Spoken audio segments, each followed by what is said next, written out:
Assalamualaikum warahmatullahi wabarakatuh.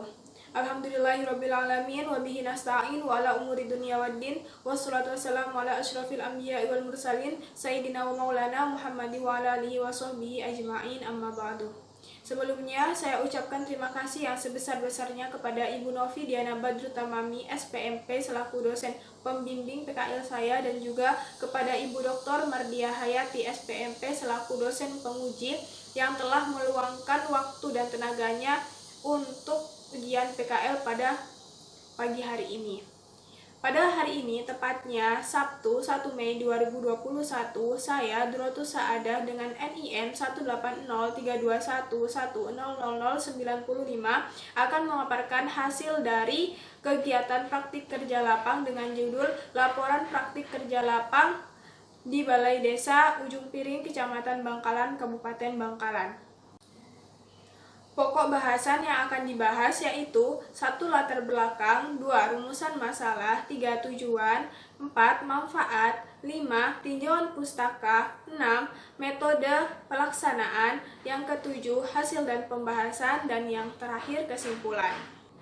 Praktik kerja lapang merupakan salah satu program yang ada di kurikulum program studi agribisnis Fakultas Pertanian Universitas Trunojoyo Madura yang dilaksanakan pada semester 5.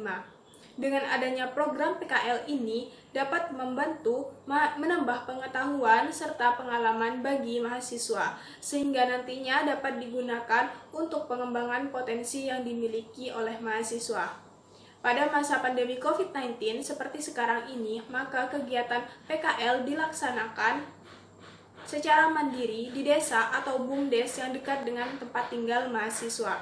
Hal tersebut juga berdasarkan pada surat edaran dari Rektor Universitas Trunojoyo Madura nomor B-13UN46-PK.01.2020. Teknologi informasi memiliki peranan penting sebagai wadah penyampaian informasi kepada publik dan juga sebagai solusi untuk mengatasi terbatasnya pergerakan manusia akibat COVID-19. Dengan pemanfaatan teknologi informasi melalui media sosial sangat membantu dalam pelaksanaan kegiatan PKL ini. Kegiatan PKL dilaksanakan di Balai Desa Ujung Piring, Kecamatan Bangkalan, Kabupaten Bangkalan dengan skema pelaksanaan pendampingan pengelolaan media komunikasi atau sosial pemerintah kelurahan atau desa yang tidak memiliki web atau medsos dengan kode DNW. Permasalahan yang ada di Desa Ujung Piring yaitu kurang berkembangnya website dan media sosial sebagai sistem informasi kepada masyarakat. Mengatasi hal tersebut, mahasiswa sebagai agent of change sangat dibutuhkan perannya untuk memperbaiki sistem informasi tersebut, agar memudahkan masyarakat dalam mengakses informasi maupun mengetahui potensi desa yang dimiliki secara online. Rumusan masalah yang didapat dari latar belakang di atas yaitu yang pertama, bagaimana gambaran umum pemerintahan di Desa Ujung Piring. Yang kedua, apa saja potensi wisata di Desa Ujung Piring. Yang ketiga, lembaga pendidikan apa saja yang ada di Desa Ujung Piring. Yang keempat, seperti apa sarana dan prasarana di Desa Ujung Piring. Dan yang kelima, seperti apa pengelolaan website dan sosial media di Desa Ujung Piring. Tujuan utama dari kegiatan praktik kerja lapang yaitu mahasiswa dapat mengembangkan website, berperan aktif dalam penyedia informasi desa, membangun koneksi dengan pihak lain, dan mahasiswa juga dapat meningkatkan keahlian serta memiliki etos kerja yang baik berupa kemandirian kerja. Selain itu, mahasiswa dapat menerapkan serta membandingkan ilmu pengetahuan yang diperoleh selama perkuliahan dengan yang diperoleh di lapang. Manfaat sendiri terbagi menjadi dua. Yang pertama, manfaat bagi mahasiswa, dan yang kedua, manfaat bagi desa. Manfaat bagi mahasiswa sendiri yaitu pertama, dapat mengetahui dan membuat profil desa. Yang kedua, menggali dan mengetahui tata kelola dan potensi yang ada di desa. Dan yang ketiga, menciptakan relasi baru. Bagi desa sendiri, terdapat 3 manfaat, yaitu yang pertama dapat mengembangkan informasi desa, sistem informasi desa, yang kedua dapat mempermudah melakukan sosialisasi desa, dan yang ketiga, memperkenalkan potensi desa melalui media informasi berbasis online. Praktek kerja lapang atau PKL merupakan salah satu bentuk penyelenggaraan pendidikan keahlian profesional perpaduan antara program pendidikan dan pengusahaan. Keahlian profesional dapat dibentuk melalui 3 unsur utama, yaitu ilmu pengetahuan, teknik, dan kiat. Ilmu pengetahuan dan teknik bisa dipelajari dan dikuasai kapanpun dan dimanapun, sedangkan kiat bisa dikuasai melalui proses pengerjaan secara langsung pada bidang profesi itu sendiri. Desa merupakan wujud dari geografis yang timbul sebagai akibat dari unsur-unsur fisiografi, sosial, ekonomi, politik, dan kultural setempat dalam pengaruh dan hubungan timbal balik dengan daerah lain. Sedangkan menurut UU nomor 6 tahun 2014, desa merupakan satuan masyarakat hukum yang mempunyai batas wilayah yang mempunyai wewenang untuk mengatur dan mengurus urusan pemerintahan, kebutuhan masyarakat setempat berdasarkan prakarsa masyarakat, hak asal-usul, dan atau hak tradisional yang diakui dan dihormati dalam sistem pemerintahan Negara Kesatuan Republik Indonesia. Media informasi. Media informasi berasal dari kata media, berasal dari bahasa Latin medium, secara harfiah memiliki arti perantara atau pengantar. Sedangkan medium merupakan pengantar atau perantara pesan dari pengirim ke penerima pesan. Informasi yaitu sekumpulan data yang sudah diolah menjadi bentuk yang lebih sederhana bagi penerima. Media informasi merupakan tempat pemberian informasi agar penerima memahami informasi tanpa adanya perbedaan makna. Metode pelaksanaan. Lokasi praktik kerja lapang. Praktik kerja lapang berlokasi di Desa Ujung Piring, Kecamatan Bangkalan, Kabupaten Bangkalan, tepatnya di Balai Desa Ujung Piring yang terletak di Jalan Raya Ujung Piring nomor 1, Kecamatan Bangkalan, Kabupaten Bangkalan. Jarak balai desa dengan rumah mahasiswa kira-kira 150 km. Waktu pelaksanaan praktik kerja lapang ini dari tanggal 25 Januari 2021 sampai dengan 25 Februari 2021.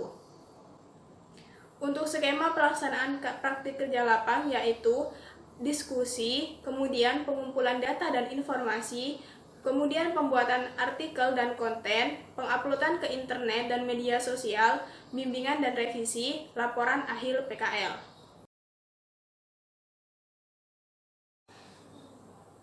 Sejarah Desa Ujung Piring. Menurut cerita yang beredar di masyarakat setempat, pada dahulu kala ada seorang yang berasal dari Cina yang bernama Dampo Awang atau Sampokong tiba di tanah Madura.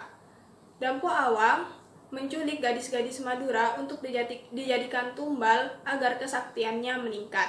Salah satu pangeran sekaligus pemuda dari Madura bernama Joko Tole tidak terima dengan apa yang dilakukan oleh Dampo Awang. Kemudian Joko Tole menantang Dampo Awang untuk menyelamatkan gadis-gadis Madura tersebut. Pertarungan dilakukan 1 lawan 1 dan berjalan cukup sengit. Pertarungan mereka diadakan di Kayangan dikarenakan mereka merupakan orang yang sakti mandraguna. Joko Tole menunggang kuda sebagai kendaraannya dengan membawa cambuk atau cembeti yang diberikan oleh temannya Adipodai. Sedangkan Dampo Awang menggunakan sebuah perahu yang memiliki layar. Pada perahu tersebut ada beberapa peralatan milik Dampo Awang, salah satunya yaitu piring yang berfungsi untuk senjata. Keduanya tak terkalahkan. Cukup lama Joko Tole dan Dampo Awang bertarung. Akhirnya cambukan Joko Tole mengenai perahu Dampo Awang.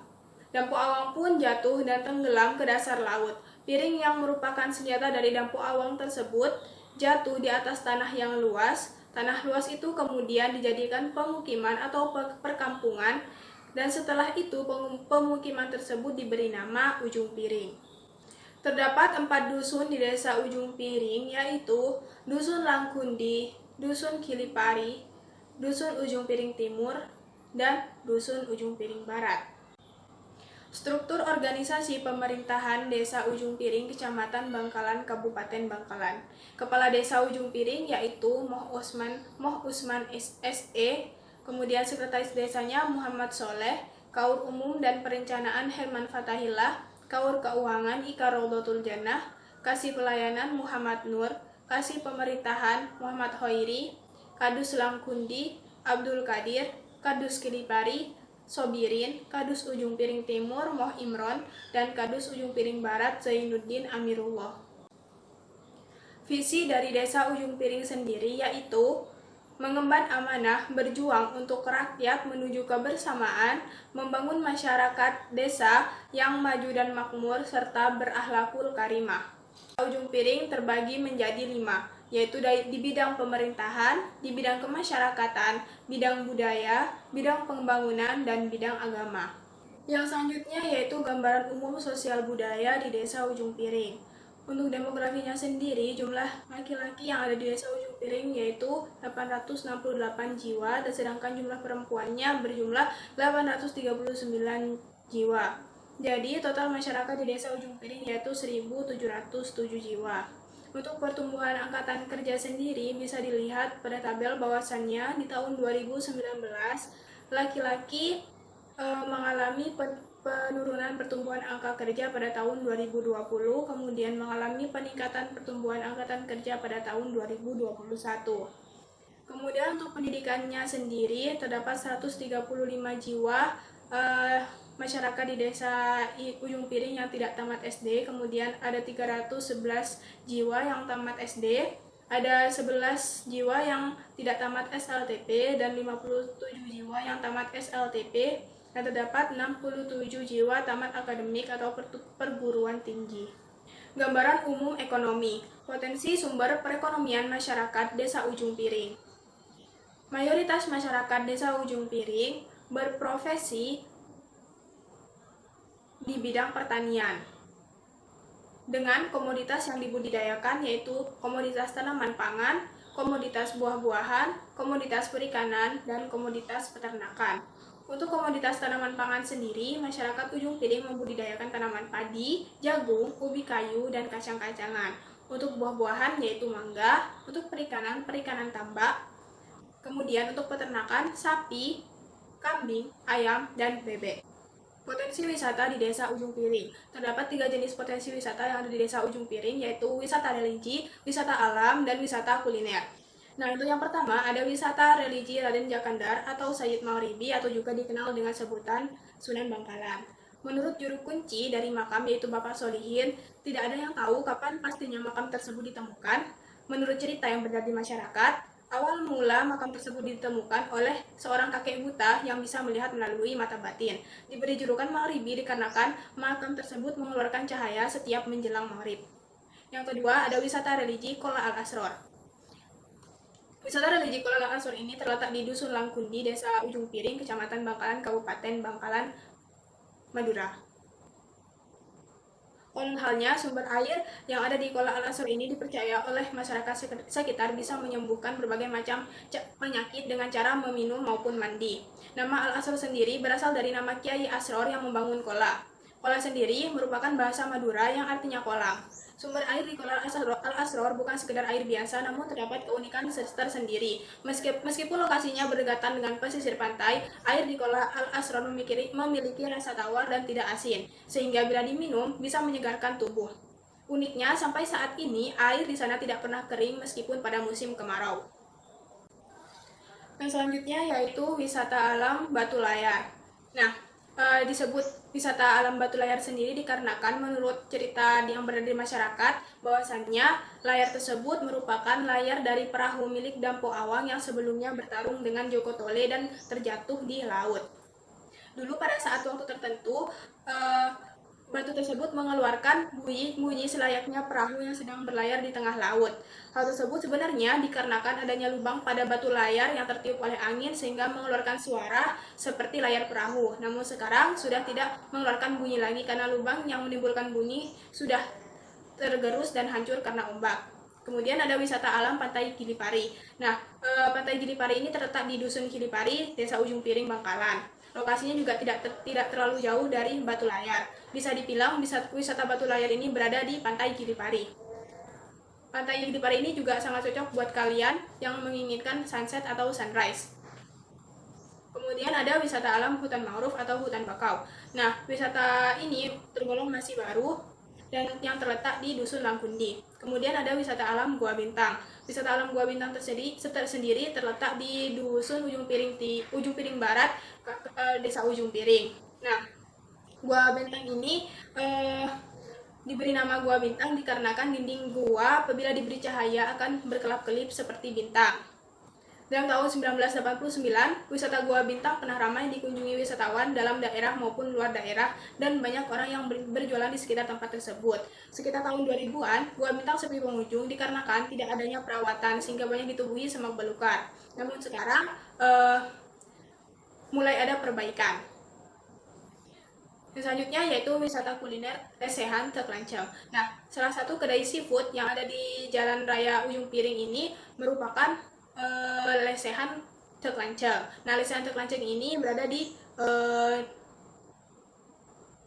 gerbang masuk dari Desa Ujung Piring sendiri. Nah, bermacam menu seafood yang ditawarkan yaitu mulai dari ikan gurami, lobster, hingga kepiting besar. Kemudian ada wisata kuliner rumah makan Warung Matus. Nah, wisata kuliner rumah makan Warung Matus ini terletak di Dusun Ujung Piring Timur, Desa Ujung Piring, Bangkalan. Warung Matus juga menyediakan berbagai macam menu. Ada olahan ikan laut dan ikan tawar, olahan cumi-cumi, olahan kepiting, olahan udang-udangan. Menu favorit pengunjung yaitu menu ikan dorang dan gurame bakar. Lembaga pendidikan yang ada di Desa Ujung Piring. Yang pertama ada Madrasah Thoriqul Muhtadin. Madrasah Thoriqul Muhtadin merupakan madrasah swasta yang ada di Desa Ujung Piring. Terdapat 2 jenjang pendidikan yaitu tingkat ibtidah dan tingkat sanawiyah. Aktivitas madrasah dimulai pukul 1 dan berakhir pada pukul 4, kecuali pada hari Minggu dimulai pukul 8 sampai pukul 10.30. Kemudian ada SDN Ujung Piring. Nah, SDN Ujung Piring ini merupakan sekolah dasar negeri yang ada di Desa Ujung Piring yang merupakan sekolah negeri satu-satunya yang ada di Desa Ujung Piring. Sekolah ini memiliki 11 ruangan, yaitu 6 ruangan kelas, 2 ruang guru, 1 perpustakaan, 1 kamar mandi siswa, dan 1 kamar mandi guru. Kemudian ada Madrasah Tarbiyatul Islam Al-Hidayah. Madrasah Tarbiyatul Islam Al-Hidayah ini merupakan madrasah swasta yang terletak di Desa Ujung Piring Barat, Dusun Ujung Piring Barat, Desa Ujung Piring. Madrasah ini berbentuk yayasan dan memiliki 3 jenjang pendidikan yaitu TPQ, Ibtidaiyah, dan Sanawiyah. Madrasah ini merupakan madrasah swasta yang perintisannya dimulai pada tahun 1969. Madrasah ini memulai aktivitasnya pada pukul 14.00 sampai 16.30, kecuali pada hari Minggu dimulai pukul 8 sampai 10.30. Kemudian ada TK PAUD Permata Bunda. TK PAUD Permata Bunda berlokasi di Desa Ujung Piring, tepatnya di belakang Balai Desa Ujung Piring. Berdiri sejak tahun 2015 dan dulunya kegiatan belajar ini masih menempati satu ruang bersebelahan dengan Balai Desa lama. Pada tahun 2017, TK Permata Bunda sudah memiliki gedung sekolah dan berdiri dengan bantuan dari dana desa Kepala Desa Ujung Piring. Sarana dan prasarana yang ada di Desa Ujung Piring, yang pertama ada gedung olahraga atau GOR.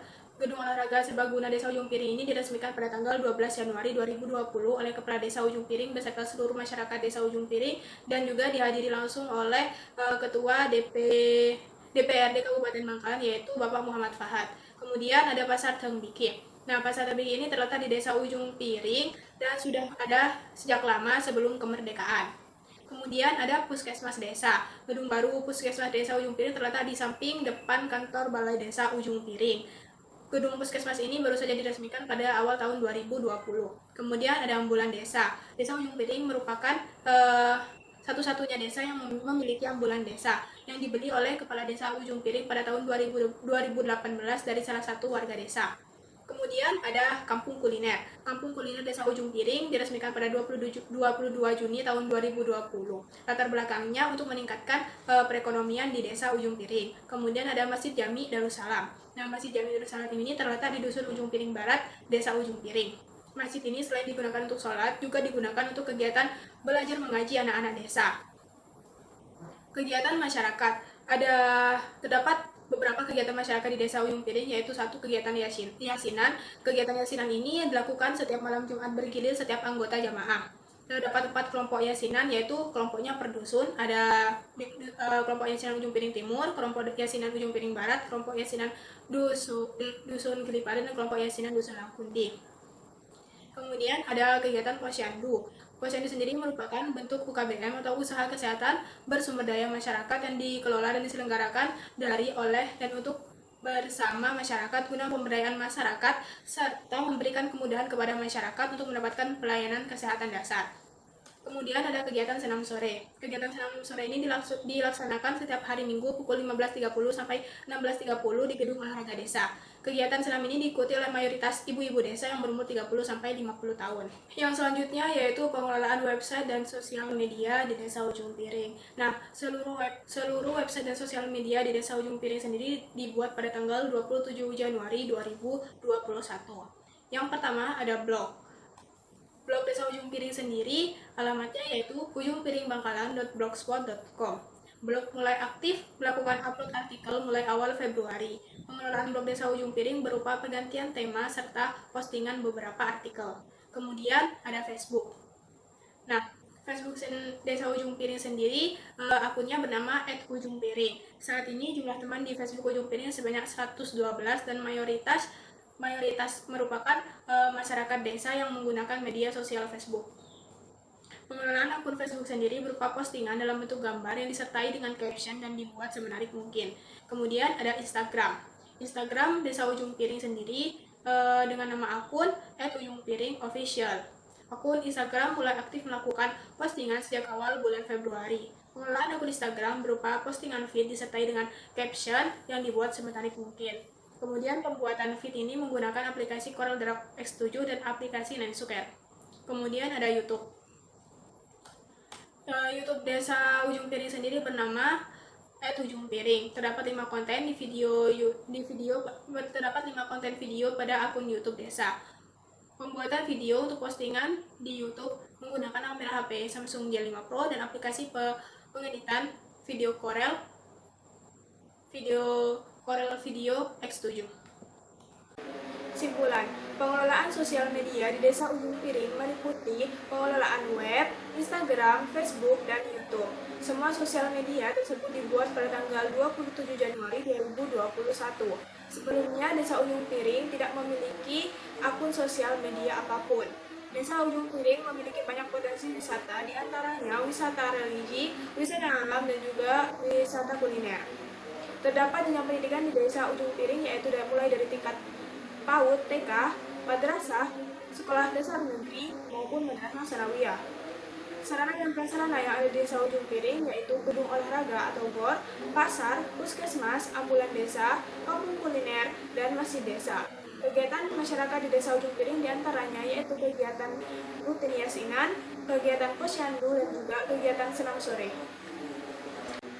Sekian hasil pemaparan dari laporan praktik kerja lapang di Desa Ujung Piring, Kecamatan Bangkalan, Kabupaten Bangkalan. Jikalau ada saran, silakan tulis di kolom komentar. Terima kasih. Wassalamualaikum warahmatullahi wabarakatuh.